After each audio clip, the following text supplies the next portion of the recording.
So coming up at the juice is worth the squeeze, both night one and night two, we've got this 16-person tournament. It has to be one of the most diverse tournaments I've ever seen. We've got a real interesting mixture of people from Victoria, of people interstate. We've obviously got a mix of veterans and sort of not rookies, but people are still relatively new to wrestling overall. I was going to say, I mean, what was the process of trying to pick this field of 16? I imagine it was quite difficult because since it's so diverse, you must have had so many options of potential people who could have been in the tournament.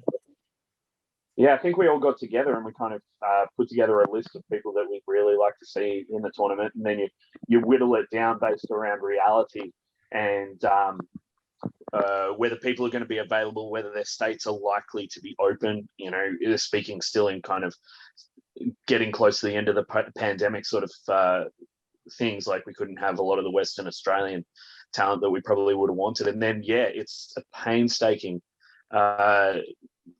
process of whittling down to 16 people. Yeah, it was difficult, but a lot of fun to sort of run those names through the loop.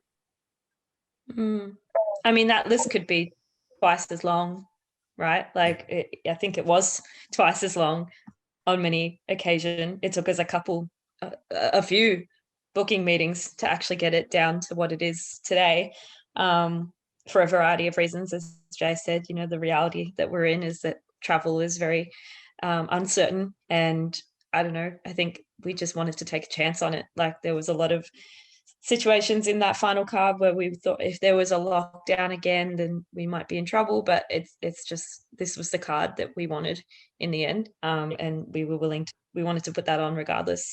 But yeah, it's so cool to just see it on paper, and I can't wait to see it come to life, because there's some incredible matchups there. Like you said, Andy, there's such a diverse range of talent, such a diverse range of people in general. I think it's going to be some really interesting opportunities for storytelling that we haven't had in a while. Lots of dream matchups as well, things that, you know, worlds colliding, which is something that fans are, you know, pretty desperate to see now. I think in 2021 they like it when universes collide. Hopefully we can deliver that.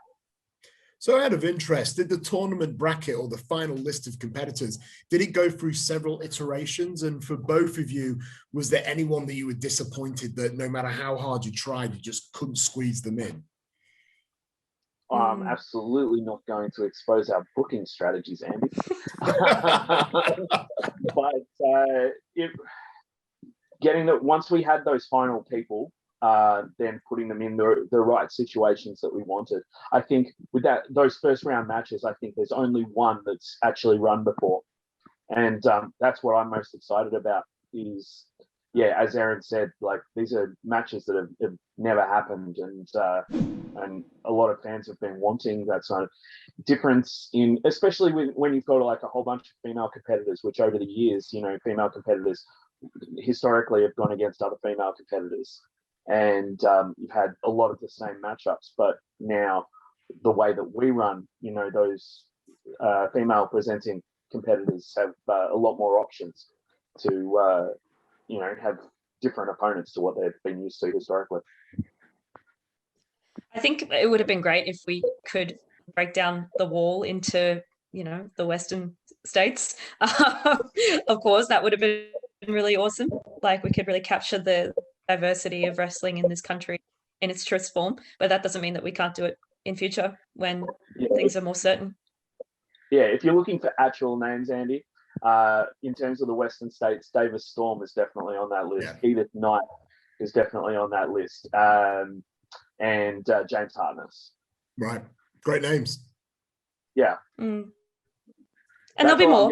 There'll be more, and yeah, we're not going to spout every name that, because, you know, every name ever comes to surface, because we're just so yeah exactly. And I think also just because we're so fortunate to have the talent that we do have in this country, it's definitely not slim pickings. Like, even just alone in Victoria alone, we're pretty lucky. We're pretty spoiled for choice, but I think we really do have the best of the best here at this tournament.